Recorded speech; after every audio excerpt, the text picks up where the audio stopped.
Good morning, good afternoon, good evening, wherever you may be across this great world of ours. Today is July 17th, 2026. This is day 36 of my video challenge. And today it's going to be a real short one because I got home late and I want to go to bed. But I just ran across, one of the things that I have always been interested in is science and space. And I just ran across um, a recent announcement that the that there are certain people who have written a paper saying that they can potentially explain how to produce anti-gravity. Um, so there are two different ways of looking at gravity. One is through Einstein's theory of relativity, where gravity is the bending of space time, which I personally do not like that version, that explanation for gravity. Um,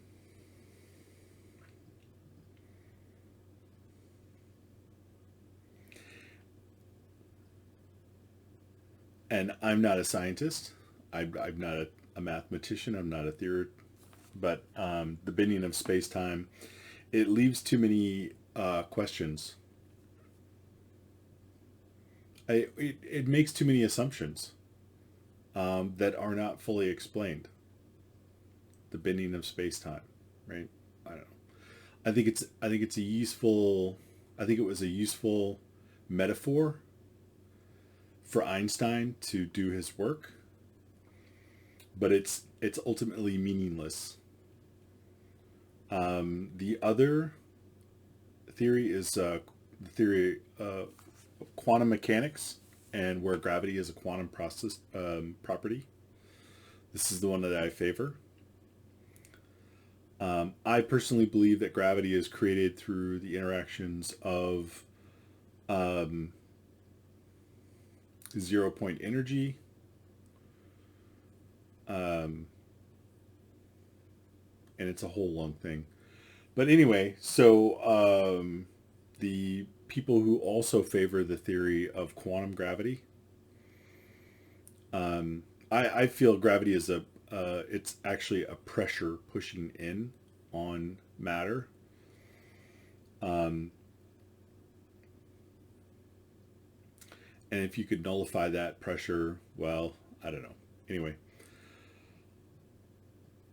so the people who prefer the idea of gravity as a quantum effect, or the effect of the quantum world, have written a paper, uh, and they've shown that under certain circumstances, um, these forces could repel each other and anti gravity.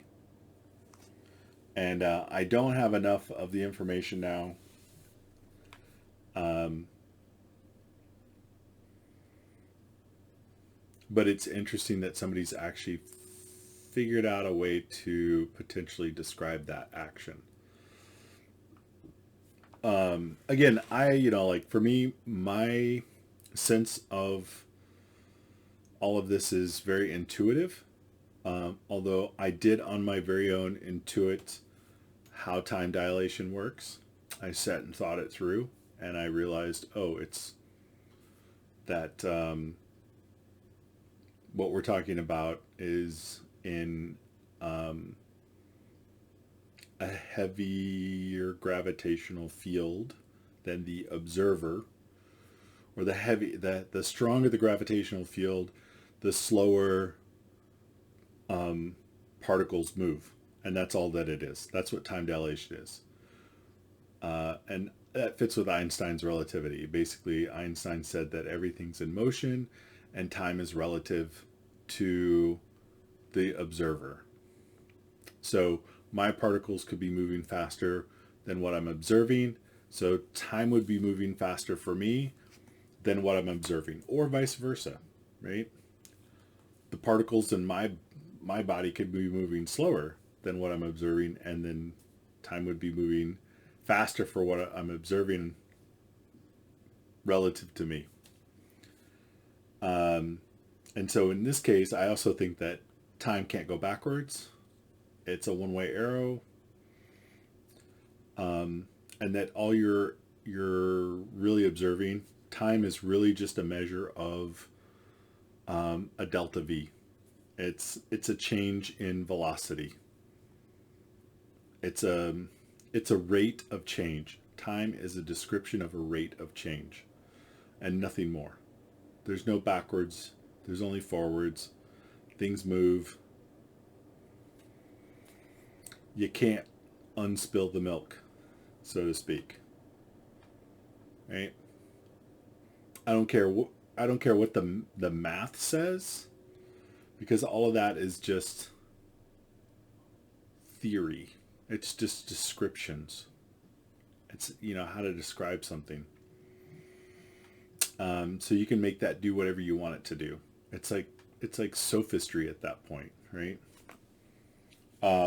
Sophistry is making anything seem to be rational based on the words that you use, which is a cheat. It's a cheat, right? And mathematics is nothing more than a description. So if you are a good enough wordsmith in mathematics, you can make anything possible. And so I digress. It's interesting that they've come up with this way of potentially describing anti-gravity. And with that potentiality, also, they have a way of potentially showing this effect in realistic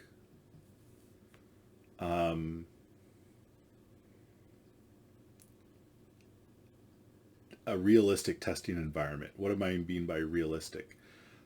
Before, everyone thought you had to be observing, black hole, that level of energy. But this new paper describes it as something that you could potentially create within a laboratory. So, yeah, we'll see. We'll see where this goes. It's not peer reviewed yet. And even more importantly than being peer reviewed, somebody needs to set up a lab and test it. So, anti-gravity is the holy grail of technologies right now. It would overnight change how the Earth works. Think of everything you can think of and how anti-gravity would change it, like how we build buildings, how we transport things.